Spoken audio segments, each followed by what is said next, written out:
You break a bone. Right now, in the world you actually live in, that means a hospital, an x-ray, a dose of ibuprofen strong enough to make the pain feel like it happened to someone else. Now imagine it happens 30,000 years ago. No hospital, no x-ray, no little orange bottle. Just you, the pain, and whatever your group happens to know. And here's the thing that should genuinely mess with you for a second. Ancient humans didn't just occasionally get hurt, they got hurt constantly. Broken bones from hunting accidents, infected wounds from animal bites, toothaches with no dentist ever coming, childbirth with absolutely nothing to numb it. And yet somehow, enough of them survived long enough to raise children who eventually raised you. So how did they actually do it? Because the honest answer is stranger, smarter, and considerably more brutal than you'd expect. Let's start with the biggest myth to clear up immediately. Ancient humans were not walking around in constant, unmanaged agony. They had pain relief. It just didn't come from a factory. It came from the ground.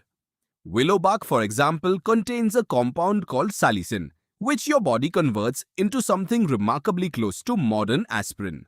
Archaeological and historical evidence shows willow bark being chewed or brewed for pain relief across multiple ancient cultures independently, from Sumeria to ancient Egypt to indigenous societies in North America. Different continents, no contact with each other, and they all landed on the same tree. That's not a coincidence. That's thousands of years of trial and error converging on something that actually works. And willow bark wasn't alone. Poppy plants, when properly prepared, produce compounds that dull pain and induce a kind of numbing calm. And there's archaeological evidence of poppy cultivation for exactly this purpose going back thousands of years. Certain barks, roots, and fungi contain natural anti-inflammatory and analgesic compounds that ancient healers identified through what was essentially a brutal, high-stakes version of trial and error. Someone at some point ate the wrong mushroom and didn't survive the lesson. Someone else ate the right one and felt the pain fade. That knowledge got remembered, repeated, and passed down, not written in a textbook, but spoken, demonstrated, and burned into the collective memory of the group. Then there's a strategy that sounds almost too simple to be real, but it mattered enormously. Cold. Pressing an injury against cold stone, cold water, or snow reduces swelling and numbs nerve endings. And ancient humans absolutely used this. It costs nothing, requires no ingredients, and works almost immediately. It's the same principle behind the ice pack in your freezer right now. They just used a river instead. Here's where it gets more uncomfortable. For injuries too severe for herbs or cold to handle, some ancient and traditional societies practiced remarkably advanced physical interventions. Archaeological evidence shows skeletal remains with skillfully set and healed broken bones, meaning someone knew how to realign a fracture and immobilize it well enough for proper healing.